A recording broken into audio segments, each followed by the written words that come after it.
বগুড়ায় মামের মাথা ন্যাড়া করে দেওয়ার ঘটনায় জড়িত শ্রমিক লীগ নেতার বিরুদ্ধে ব্যবস্থা নিতে ওই সংগঠনের নেতাদের নির্দেশ দেওয়া হয়েছে বলে জানিয়েছেন আওয়ামী লীগের সাধারণ সম্পাদক ওবায়দুল কাদের। দুপুরে রাজধানীর ধানমন্ডিতে আওয়ামী লীগ সভানেত্রীর কার্যালয়ে তিনি একথা বলেন। গতকাল বগুড়ার একটা ঘটনা নিয়ে আসতে পত্রিকায় খবর এসছে যে একটা নির্যাতন, নারী নির্যাতন ঘটনা।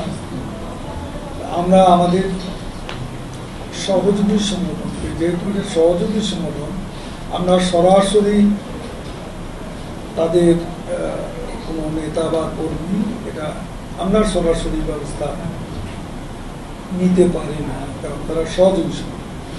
বগুড়ায় কলেজ ছাত্রী ও তার মাকে মারধরের পর মাথার চুল কেটে দেওয়ার ঘটনায় 4 জন গ্রেফতার হলেও ধরা ছোঁয়ার বাইরে মূল অভিযুক্ত মহিলা কাউন্সিলর। গ্রেফতারকৃত 4 জনের মধ্যে কাউন্সিলরের ভগ্নিপতি তুফান মেয়েটিকে ধর্ষণের কথা স্বীকার করেছে।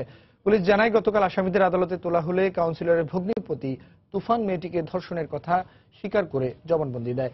পাশাপাশি মা মেয়ের চুল কেটে ফেলে দেওয়ার কথা স্বীকার করে জবানবন্দি দেয় অপর 3 আসামি।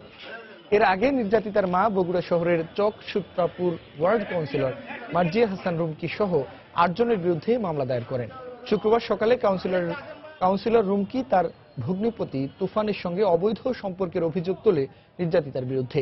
পরে মীমাংসার নামে সালিশি বৈঠক ডেকে নির্যাতিতা ও তার মাকে পিটিয়ে আহত করে এবং চুল কেটে দেয়।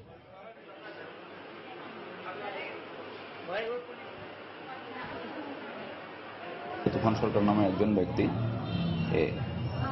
এই ভিকটিমকে গত 17 তারিখে ধর্ষণের ঘটনা ঘটায় এবং এই বিষয়টা তার তুফান সরকারের স্ত্রী জানতে পেরে তুফান সরকারের স্ত্রীর বড় বোন রুমকি কমিশনার কাউন্সিলর এবং তার আত্মীয় স্বজন নিয়ে এই ভিকটিম এবং ভিকটিমের মাকে তার বাড়িতে অপহরণ করে